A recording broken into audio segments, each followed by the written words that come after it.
हाय, मैं हूं Syed Naveed Ali and welcome to Future Tech. आज हम बात करते हैं एक ऐसे करियर की जिसके बारे में आपने बहुत सुना होगा। वो है करियर इन द डेटा। आपने सुना होगा data is the new oil. हम समझते हैं कि डेटा साइड किस तरीके के जॉब पॉसिबल हैं और क्या क्या होते हैं। डेटा साइड हम डेटा इंजीनियर बन सकते हैं, हम डेटा एनालिस्ट बन सकते हैं, हम डेटा साइंटिस्ट बन सकते हैं। बट इन तीनों में से कौन सा मेरे लिए अच्छा होगा?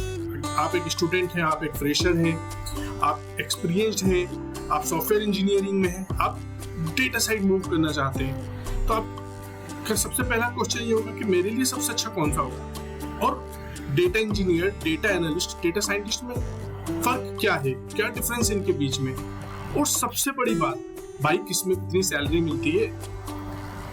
तो चलिए हम समझते हैं कि किसमें कितनी सैलरी मिलती है, तीनों क्या है, किसमें कितना एफर्ट लगता है। हम ये समझने की कोशिश करते हैं और कौन सा आपके लिए ठीक होगा, आप इससे वो एनालाइज कर सकते हैं। तो इसको समझने के लिए हम पहले सिनेरियो कंसीडर करते हैं। लाइक अमेज़न एक ऑनलाइन ई कॉमर्स साइट है। तो अमेज़न बहुत सारा डेटा जनरेट करती है। वो डेटा ट्रांजैक्शनल डेटा होता है जो कि OLTP online transaction processing database में स्टोर किया जाता है। ये सेल्स डेटा हो सकता है, ये प्रोडक्ट का डेटा हो सकता है, ये वेयरहाउस का डेटा हो सकता है।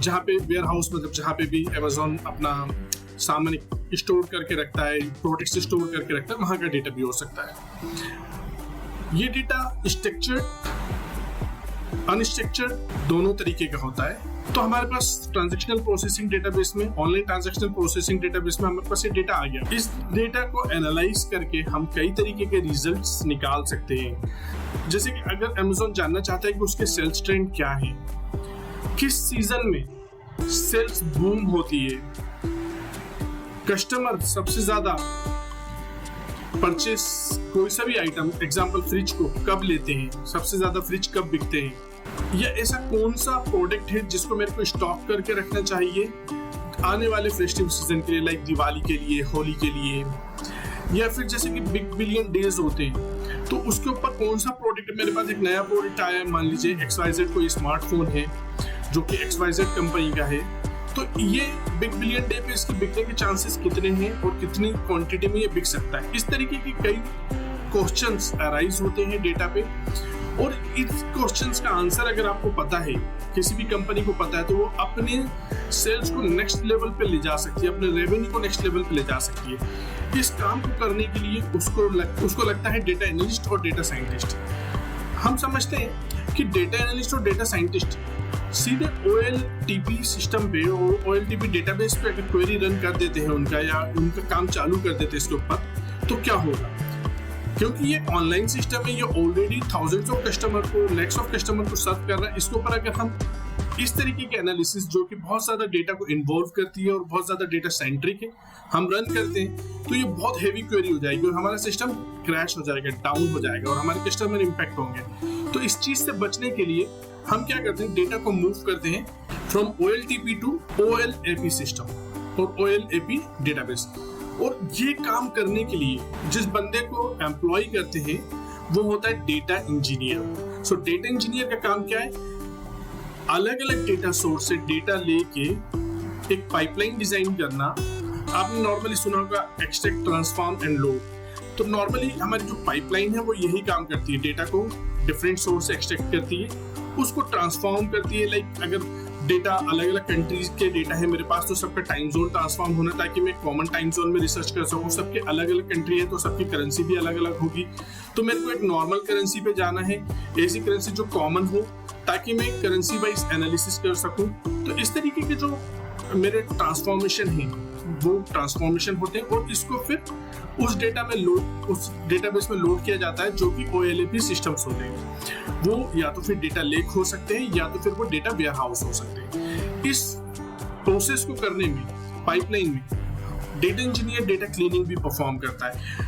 आप देखेंगे कि ऐसे कई टास्क हैं, like data cleaning, feature engineering या फिर डेटा एनालिसिस, ये सम टाइम डेटा इंजीनियर को करने पड़ते हैं। अदरवाइज ये टास्क फीचर इंजीनियरिंग या फिर डेटा क्लीनिंग ये एनालिसिस, ये टास्क डेटा साइंटिस्ट या डेटा एनालिस्ट भी करते हैं।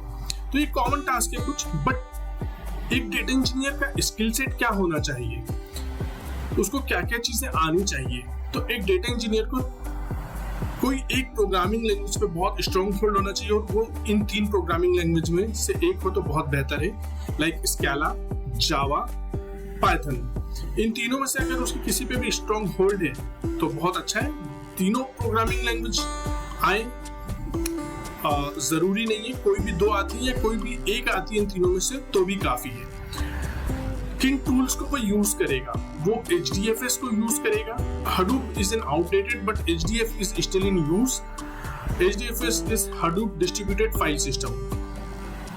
So हम उसका फाइल सिस्टम यूज करते हैं। तो वो जो बंदा है, जो डेटा इंजीनियर है, उसको HDFS का नॉलेज होना चाहिए, उसको स्पार्क का नॉलेज होना चाहिए, क्योंकि उसको बिग डेटा पे काम करना है। तो स्पार्क का नॉलेज होना चाहिए कि स्पार्क क्या है, स्पार्क क्लस्टर क्या होता है। स्पार्क की प्रोग्रामिंग के लिए जो सबसे अच्छी लैंग्वेज है वो स्केला है, उसके बाद जावा है, उसके बाद पाइथन है, बट सबसे ज्यादा जो यूज होती है वो पाइथन है। उसको यान जैसी चीजों के टूल्स का नॉलेज होना चाहिए।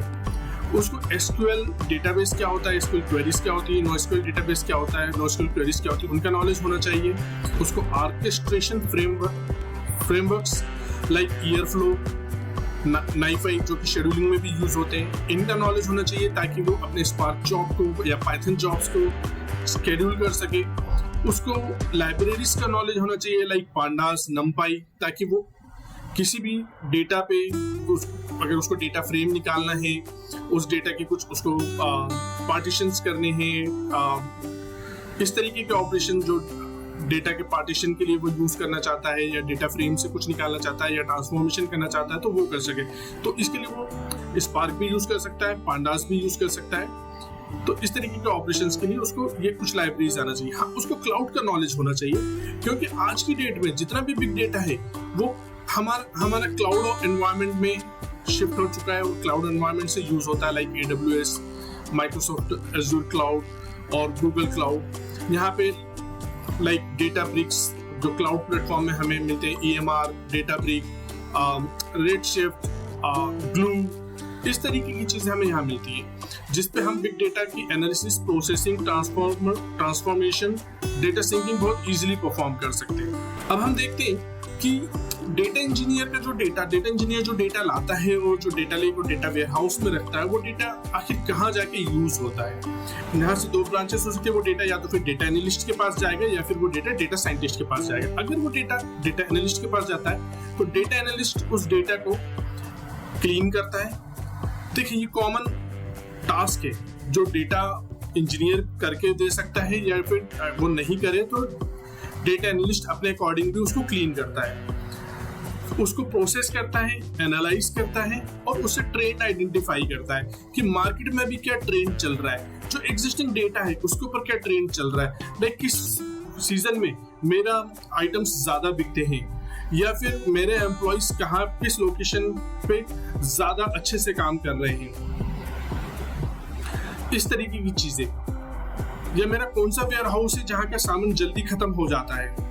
तो इस तरीके के ये एग्जिस्टिंग ट्रेंड है, तो ये ट्रेंड एनालाइज कर सकता है, रिपोर्ट्स जनरेट करता है। एक डेटा एनालिस्ट को ऐसी क्या चीजें हैं जो आना बहुत जरूरी है। देखिए, डेटा एनालिस्ट एक ऐसा प्रोफाइल है जिसके अंदर बहुत ज्यादा कोडिंग की जरूरत नहीं है, फिर भी अगर उसको पाइथन आता है तो बहुत अच्छी बात है। उसको स्टैटिक्स थोड़ी बहुत होल्ड होनी चाहिए स्टैटिक्स पे, ताकि वो एनालिस करके जो ट्रेंड है उसका एक्सेल पे अच्छा हैंड होना चाहिए। लाइक उसको पावर BI और टेबल्यू जैसे प्लेटफॉर्म्स अच्छे से यूज करने आने चाहिए, ताकि वो अच्छी रिपोर्टिंग बना सके। और उसको SQL पे भी होल्ड होना चाहिए, ताकि अगर वो SQL क्वेरीज रन कर रहा है, डेटाबेस से कनेक्ट कर रहा है, तो ये सारे ऑपरेशन परफॉर्म कर सके। हम बात करते हैं उसी समय एक डेटा साइंटिस्ट के पास, जब डेटा पाइपलाइन से डेटा जाता है तो डेटा साइंटिस्ट भी उस डेटा को अपने तरीके से क्लीन करता है, या फिर अगर वो पहले से क्लीन नहीं है तो वो क्लीनिंग परफॉर्म करता है। उस डेटा को वो ट्रांसफॉर्म भी करता है, लाइक फीचर इंजीनियरिंग भी करता है, कि उसको अगर उसमें से कोई फीचर एक्सट्रैक्ट करना है तो वो फीचर एक्सट्रैक्ट करता है before giving it to the machine learning. तो इस डेटा पे वो मशीन लर्निंग परफॉर्म करता है। मशीन लर्निंग का जो हमारा नॉर्मल प्रोसेस होता है, it is performing that process, it trains the data, it takes the training data, then it creates the algorithm, that it gives it to the learning, then it creates a trained model and then it gives the result. इसमें जो data scientist होता है वो supervised learning भी perform कर सकता है, unsupervised learning भी परफॉर्म कर सकता है एंड रीइंफोर्समेंट लर्निंग भी परफॉर्म कर सकता है। हम जानते हैं कि एक डेटा साइंटिस्ट को क्या आना जरूरी है। तो एक डेटा साइंटिस्ट को लैंग्वेजेस में या तो फिर आर प्रोग्रामिंग लैंग्वेज आना चाहिए, या पाइथन आना चाहिए, या जावा आना चाहिए। इन तीनों में से अगर कोई दो भी आती है तो बहुत अच्छी बात है, और कोई एक भी आती है तो सफिशिएंट है। उसको लर्निंग लाइब्रेरीज या डेटा, उसको ऐसी लाइब्रेरीज भी यूज करना आना चाहिए, लाइक साइकिट-लर्न, टेंसरफ्लो, पाइटॉर्च, ताकि वो अपने डेटा मॉडल्स को ट्रेन कर सके। उसको डेटा एनालिसिस के लिए, इनिशियल डेटा एनालिसिस के लिए नमपाई और पांडास जैसी लाइब्रेरी भी आना चाहिए। डेटा विजुअलाइजेशन के लिए सीबॉर्न, मैटप्लॉटलिब टाइप की लाइब्रेरी भी आना चाहिए, और उसका स्ट्रॉन्ग होल्ड होना चाहिए मैथमेटिक्स पे, like linear algebra, probability theory, statistics, calculus and optimisation theories और एल्गोरिथम्स। आइए अब हम समझते हैं कि इतना सब सीख लिया, बट किस डोमेन में कितना पैसा मिलता है, क्या पैकेज मिलेगा।